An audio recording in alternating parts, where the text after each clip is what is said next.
You alright there guys, what's going on? Welcome back to the Ultimate RTG. And it was the first weekend league on the new patch, and let's just say it didn't really go to plan. On the Friday, we started off well, 9-1. Saturday was the downfall, and on Sunday, it was even worse. And I was struggling to get anything out of the attack. As soon as I passed it into the front three, they lunged for the ball.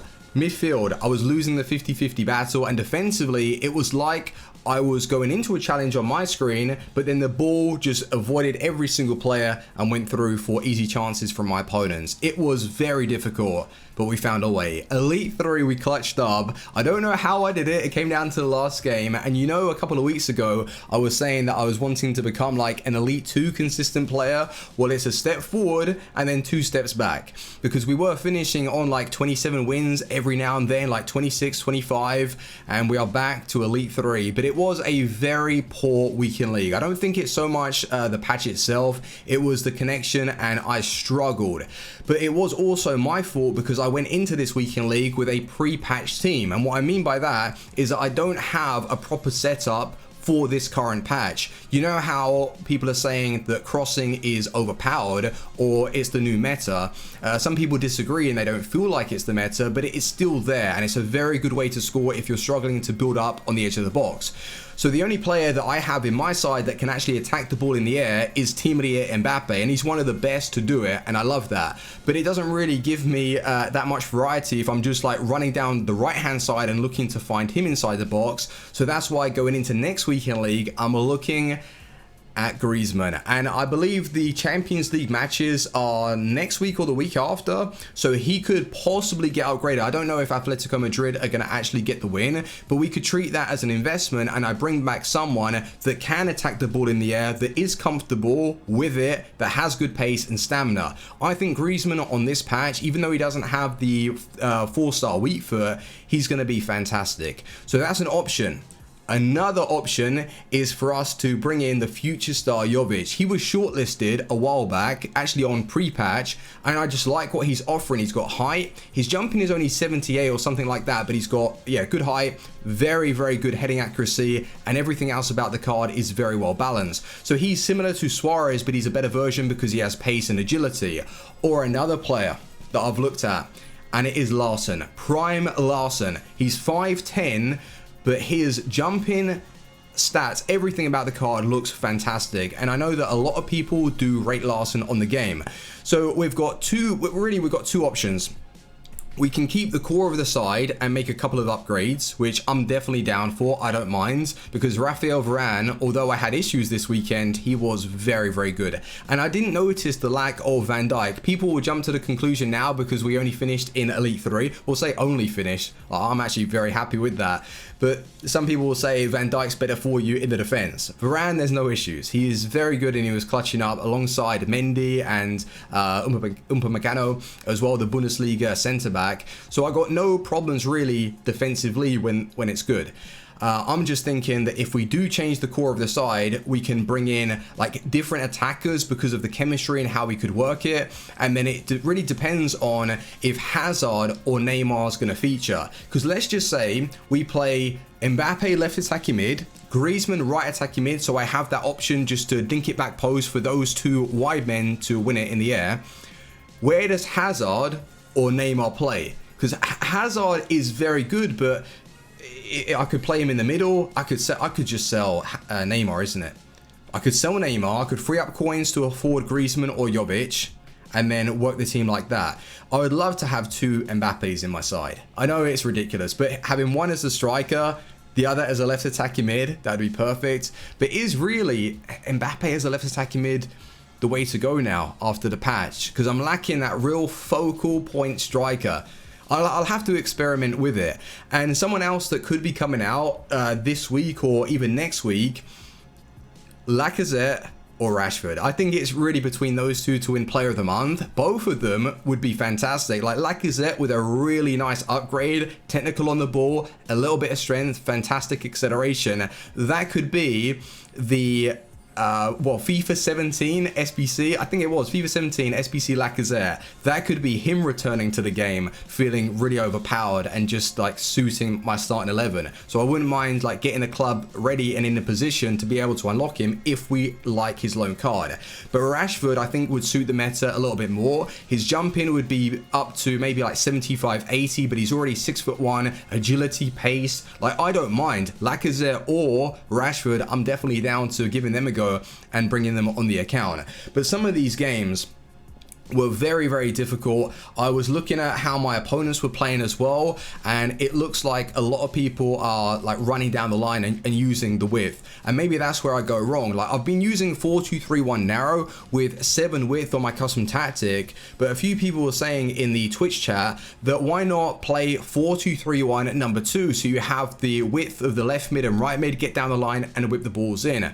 I might do that. I just haven't really experimented that much, and it hit me hard because of the connection that I had, and that was something that I just was struggling to adapt to with the side that I had and how it was set out. But definitely this weekend I'm going to be making some changes. I want to try Jovic, really. I want to try Jovic and Griezmann, but if you've got any ideas or how we can better the side, I don't mind selling the players on. Like Mendy this weekend, I'll give him credit. He felt awesome and he scored such an important goal. You're probably going to be seeing it in the lineup in the last few games.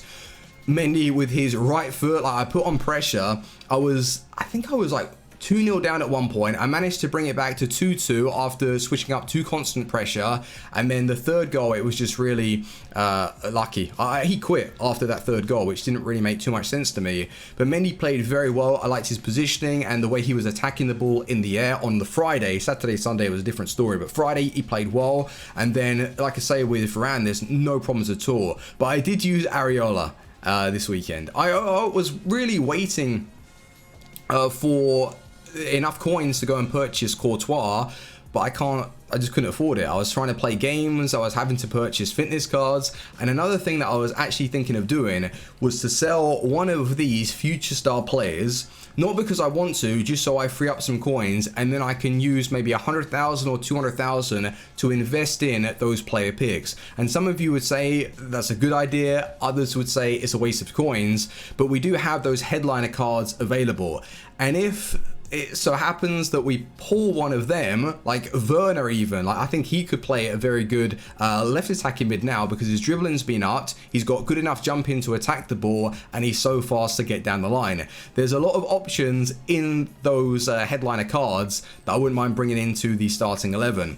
But would you say that's a good idea or a bad idea? Because we're going to get maybe like 65 to 80,000 for finishing in rank 1 or rank 2 in Div Rivals. So selling on a player and then using 100,000 coins from there, it could be worth it. I don't know how many picks that would get me, and even if we don't hit a headliner card or something like that, even like 86, 87 rated players that we can use towards SBCs, I think that's worth it, considering that we're looking to do like a Rashford or a Lacazette when that comes out anyway, as long as they're good. So we did end up finishing in Elite 3, 23 wins, and the coins, the packs are going to be great. Those player picks though, and I saw a prediction, Kante might sneak in, Hazard, Ronaldo, but then Juve bottled the game. Aguero scoring 3 goals against Arsenal, so the potential of those big pulls are there and it would really help out the series. But finishing in Elite 3 is a weight off my shoulders, and it allows us to be bringing in those coins if we get lucky. I don't know if in the last episode I went over the foot swap cards. I'm not really going to be paying too much attention to them, and as Juan Jesus only requires 6, that's the one I'm going to go for. His card looks pretty good, to be fair. The acceleration, the defending, the jumping being 93, and very good aggression and strength, low to high, 6'1". The team that I'm more concerned about is this right here. So like I was saying before, it's either that we sell a few of these players on and change the whole side, or keep it the same for next weekend and make a few adjustments. So Griezmann, I'm looking to go and purchase. He dropped to, I think it was 660,000. So I wouldn't mind bringing him in for that. And then Jovic, what's his price these days? Like 200k still? 200,000 coins. So it's just like a couple of changes there. Larson, he is a million coins. Damn, he's actually selling for 1 million coins. Not really surprised. Oh, hold on a minute. Damn, that one should sell, right? Maybe the guy that put a bid didn't realize that someone else listed one up for 1,050,000. How would I get 1,000,000 coins on the account right now? So Neymar in this starting 11 doesn't get in. So I'd sell him for about 500,000. I could get rid of like Guendouzi. I don't want to get rid of Guendouzi though. I could sell Upamecano and Mendy and then reshuffle the defense. That wouldn't be so bad, and that would free up enough coins for us to bring in Larson, as well as receiving Foot Rivals, Foot Champ rewards. That could be an option, but it is important for us to have that focal point striker. That's why I went back to Suarez for this weekend. It worked okay. Like, he was able to get in goals, and his record for me isn't terrible, but Larson is he number one? I don't know. I think I'd prefer to go for Jovic for now because of the price comparison. Like, he's 200,000, whereas Larson's 1,000,000 coins, and I would have to go and sell like half my team to be able to afford him. But what do you think of that? Is that a good idea, having these two as my CDMs? Left attacking mid, right attacking mid, middle cam, and then striker. I think that's actually a pretty solid side, instead of like going crazy and changing the whole starting 11. We shall see, boys. But wow, that weekend league opened up my eyes to the fact that I need to build like a better side for us to attack the ball in the air. Otherwise, in any delay or those types of games, I'm not in a good position. But that's where we're going to end today's episode, boys. Let me know in the comment section on what you'd like me to do. I will take your opinions on board. I'd make the corrections and we'll go from there. So next episode, it's either that we'll have this team and we're bringing the upgrades, or everything's changing. Please do leave a like, and I will see you on the next one. Team out. Peace.